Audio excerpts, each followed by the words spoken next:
Hello दोस्तों, welcome to PR learning station. मैं प्रकाश राठौड़ आपके लिए लेके आया हूँ रिवीजन सीरीज। आज हम बात करेंगे forest and wildlife resources के बारे में। ज्योग्राफी का चैप्टर नंबर 2 है।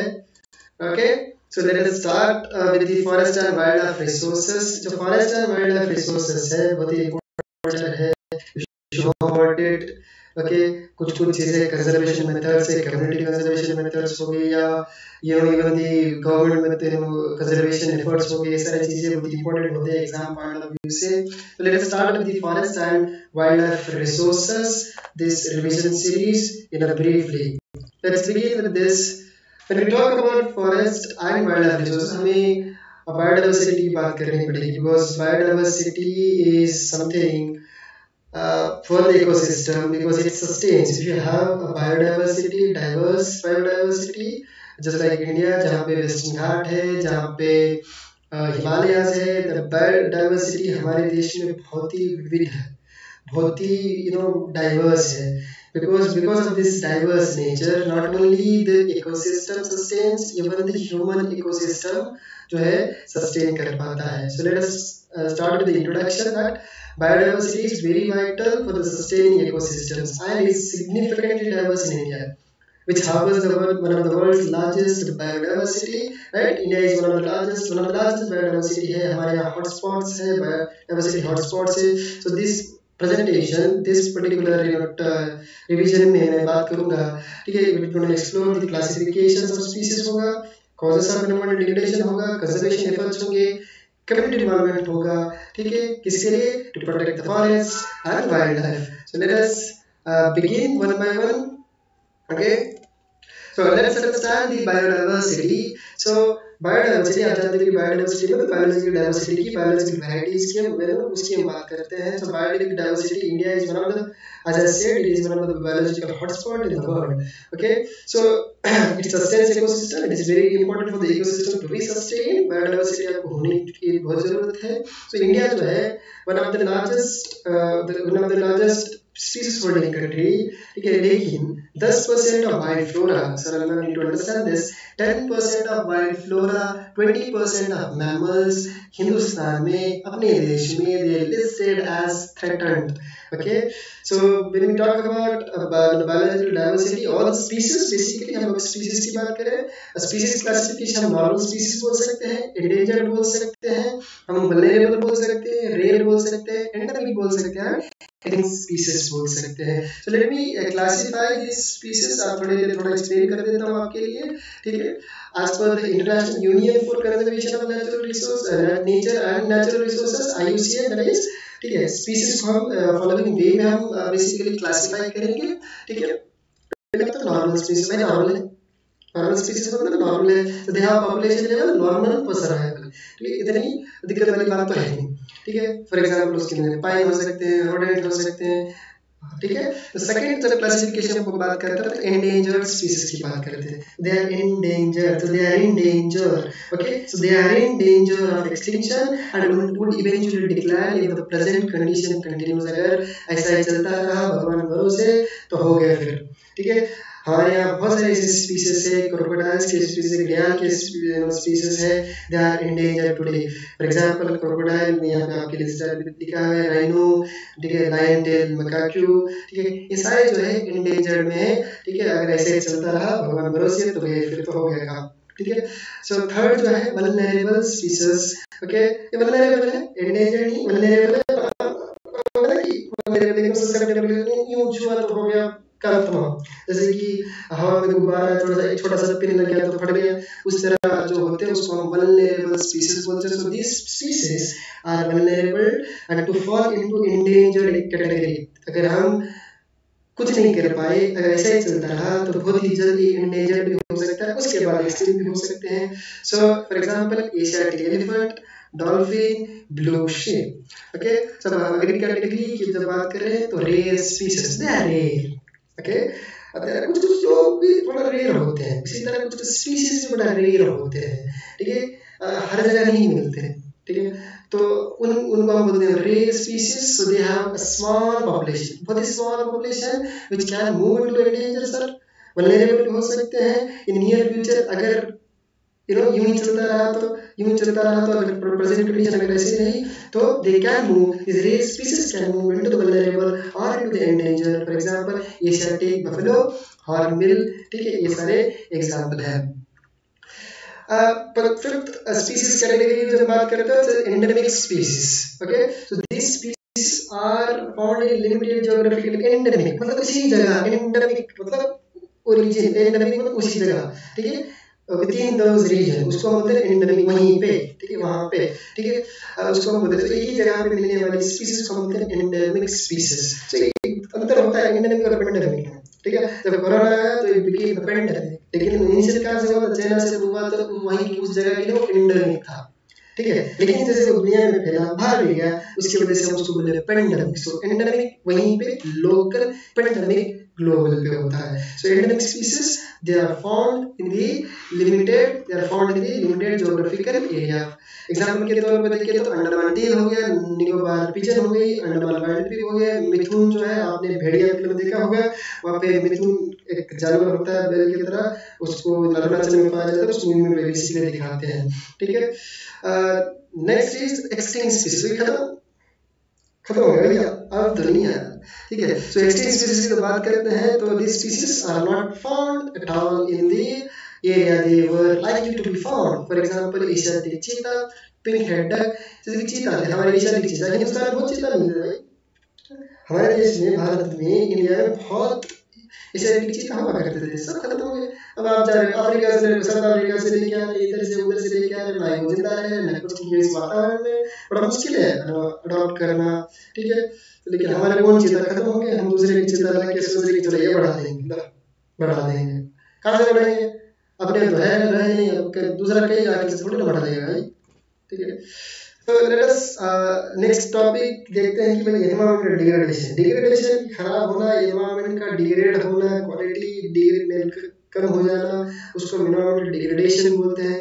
लेकिन क्या कॉजेस है एनवायरमेंटल डिग्रेडेशन के? बहुत सारे कॉजेस हैं, हैबिटेट लॉस हो जाना, पोल्यूशन है, पॉपुलेशन है, पोचिंग है, बहुत सारी चीजें हैं जो कि एनवायरमेंट डिग्रेड करता है, ठीक है। डिफॉरेस्टेशन जो है one of the biggest reason रहा है एनवायरमेंटल डिग्रेडेशन का। आज पर वन डेटा 1951 से लेके 1980 हमारे देश की बात कर रहा हूँ, 1951 से लेके 1980 तक, ठीक है, एग्रीकल्चरल लैंड बनी, मतलब फॉरेस्ट रीजन्स को कट करके एग्रीकल्चर लैंड में कन्वर्ट किया गया, ठीक है, कितना 26,200 स्क्वायर किलोमीटर्स ऑफ एरिया, खाली 1950 में 30 साल के अंदर। उस जमाने में इंदिरा जी की सरकार होती थी, उस जमाने में बड़ा फेमस था, जंगल काटो और खेत बनाओ वाला, ये सारी चीजें चलती थी क्लियर करके, ठीक है। अब दूसरे प्रोजेक्ट रिवर प्रोजेक्ट्स के लिए, रिवर वैली प्रोजेक्ट्स के लिए नर्मदा का एक बड़ा अच्छा सा एग्जांपल है, ठीक है, वो भी 5000 स्क्वायर किलोमीटर ऑफ एरिया को क्लियर करना पड़ा, तो बेसिकली मतलब फॉरेस्ट रीजन को क्लियर करना पड़ा, ठीक है। इससे भी आपका क्या होता है, एनवायरमेंटल डिग्रेड होता है। When you talk about mining operation, again it loses the causes the significant habitat loss, हो जाता है। हैबिटेट मतलब जैसे कि आप रह रहे एक इलाका है, आपका एक हैबिटेट है, आपकी एक जगह है, उसको हम हैबिटेट बोलते हैं। सो हर एक वाइल्ड लाइफ एक हैबिटेट, हर एक फ्लोरा की एक हैबिटेट होता है, क्योंकि माइनिंग करने की वजह से, डिफॉरेस्टेशन करने की वजह से क्या होता है, हैबिटेट, लिविंग प्लेस जो होती है उन फ्लोरा फौना की, वो लॉस होता है। सो हैबिटेट लॉस अनदर, ठीक है। इश्यूज लाइक पोचिंग हो गया, शिकार करना जानवरों का, हमारे महाराजा तो बड़े शिकार करके दीवार पर यूं चिपका देते थे, राइट, खाल लेके चमड़ी उसके। सो पोल्यूशन हो गया, ओवर पॉपुलेशन हो गया, और आप जानते हो, हम जानते हैं, और हिंदुस्तान में ओवर पॉपुलेशन का 150 करोड़ लेके बैठे हैं हम लोग, कोई बात भी बताओ। दुनिया का हमारा ज्योग्राफिकली हम लोग 2.4% है एरिया में, 18% लगभग जो पॉपुलेशन करके बैठे हैं, तो प्रेशर तो बढ़ेगा भैया, प्रेशर बहुत ज्यादा रहेगा, ठीक है। तो जब उससे क्या मतलब है, डिग्रेडेशन है, एनवायरमेंटल का डिग्रेडेशन है, बिल्कुल है, लेकिन हम कंजर्वेशन की तो बात करनी पड़ेगी, right. So conservation of forest and wildlife in India, let's talk about that, ठीक है। कंजर्वेशन बड़ा एसेंशियल है, why, to protect the environment and genetic diversity, बहुत जरूरी है डाइवर्सिटी, बिना डाइवर्सिटी मैं हमेशा कहता रहता हूँ, ठीक है। क्लाइमेट चेंज की जब हम बात करते हैं तो क्लाइमेट चेंज आप सिर्फ कहीं ग्लोबल वार्मिंग हो रहा है वो देख के आप क्लाइमेट चेंज मत बोलिए खाली, किसी लेवल राइज हो रहा है कि नहीं, ये नहीं ओवरऑल होता है। मैं हमेशा बोलता हूँ कि अगर क्लाइमेट चेंज की बात करना है तो ये आपको 3 चीजें देखनी पड़ेगी। एक तो सी लेवल देखना पड़ेगा आपको, ग्लोबल वार्मिंग देखना पड़ेगा आपको, तीसरा जो है बायोडाइवर्सिटी लॉस है कि नहीं देखना पड़ेगा। ये 3 जगह साइमल्टेनियसली चलते हैं, ठीक है। सो बेसिकली conservation बहुत जरूरी है to protect the environment and genetical diversity. So the next is Indian जो है Indian Wildlife Protection Act 1972 के हिसाब से, ठीक है, that safeguards these habitats and several endangered species. Okay, 1972 it safeguards the habitats and several endangered species. हमारे यहाँ Wildlife Protection Act है 1972, under that, ठीक है, we basically safeguard the habitat and endangered species. So there is even the specific animal protection initiatives भी हमारे यहाँ, for example tiger project tiger, ठीक है, specific wise animal protection initiatives भी हमारे देश में किया गया है, ठीक है। उसकी वजह से आज के डेट में you could see the boom in the tiger population. For example, let's talk about the tiger project tiger, so which basically launched in 1973. लाने का बड़ा कारण था, क्यों? क्योंकि जब 20th century स्टार्ट हुई, उसके पॉपुलेशन टाइगर पॉपुलेशन था 55,000 और वो घट के 1970s तक आते आते 73 में 1827 1827, look at this, 55,000 का 1800 का आज के डेट में लगभग 4,000 के आसपास है। लेकिन अब देखिए, look at the drastic decline in the population of tiger. हम कितने थे इंडिपेंडेंस के अंदर, लगभग 20 करोड़ थे, 20-25 करोड़ थे, आज हम 150 बन के बैठे हैं। और उनका देखिए भाई, उनको हमारा पूरा खत्म नहीं कर दिए, पूरा मतलब एक्सटेंड करने के कगार कर लिए थे। आज तो शुगर है कि आज थोड़ा सा बढ़ चुका है, ठीक है। So it was launched in 1973. So tigers were threatened by the habitat loss करके पोचिंग हुआ, डिक्लाइन ऑफ प्रे स्पीशीज। देखो, उनके प्रे स्पीशीज अगर नहीं रहेंगे कि तो क्या खाएंगे? घास खा नहीं सकते, करेक्ट। और हम उनके जानवर को मार के खा रहे हैं, ठीक है। उनके हैबिटेट का agriculture land and mining and infrastructure, उसके नाम पे we are converting those in habitat into the our use, ठीक है। Again that's not going to work, right? So basically tiger जो है हमारे देश में डिक्लेयर होने के वेरियस रीजंस हैं, ठीक है। जो प्रोजेक्ट टाइगर था, it was basically इसलिए लॉन्च किया गया था to conserve the tiger and their habitat through the various tiger reserves. Bharat देश में बहुत सारे टाइगर रिजर्व्स हैं, ठीक है। So let's talk about next thing is types and distribution of forest resources.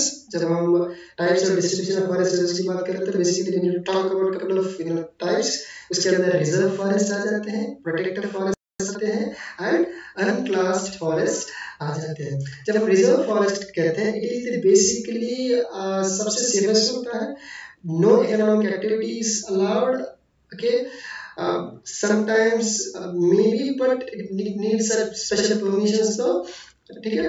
When we talk about this protected forest, वहाँ पे some economic activities are allowed, not fully though, some economic activities are allowed, ठीक है।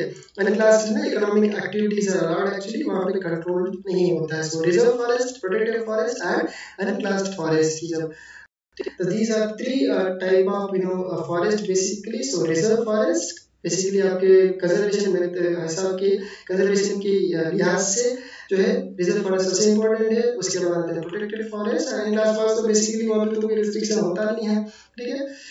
कि आपके reserve forest के अंदर national park आ जाते हैं, आपके दिस वाइल्ड लाइफ रिजर्व्स आ जाते हैं, दिस ऑल राइट।